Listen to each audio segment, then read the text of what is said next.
70 million people had died. Entire cities lay in ruins, and the world was desperate for a new beginning. But that beginning, that new start, wouldn't come easy. World War II ended in 1945. The fighting had stopped, but the world was forever changed. Across Europe and Asia, nations began the long process of rebuilding. Families mourned, economies collapsed, and millions were displaced. In an effort to prevent future wars, world leaders created the United Nations, a global organization for peace and cooperation. But peace didn't mean unity.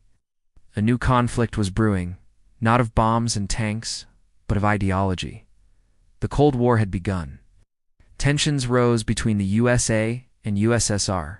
The world split in two: the capitalist West, led by the United States, and the communist East, led by the Soviet Union. Spies, threats, and fear dominated the next decades. To prevent the spread of communism, the U.S. launched the Marshall Plan, pumping billions of dollars into rebuilding Western Europe's economy and infrastructure. It was a risky move, but it paid off. Western Europe recovered, and with it, the U.S. influence grew. In Germany, the U.S., Britain, France, and the USSR each controlled a section of the country. But the capital city of Berlin was divided into four.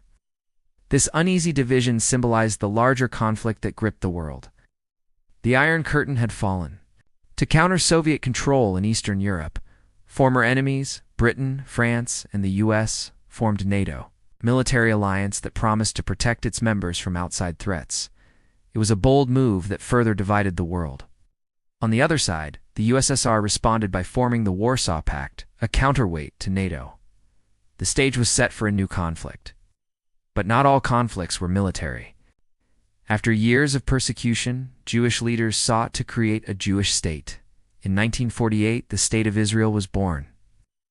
It was a moment of great joy for many, but it also sparked conflict in an already volatile region. As the Cold War intensified, so did the fighting in Korea and Vietnam. Millions more would die before the end of the century. Meanwhile, back home, soldiers returned from the war. They went back to work. New technology advanced. Women joined the workforce. The world stepped into a new era, a baby boom, a time of rebuilding and reconciliation, but also a time of fear and uncertainty. The legacy of World War II lived on.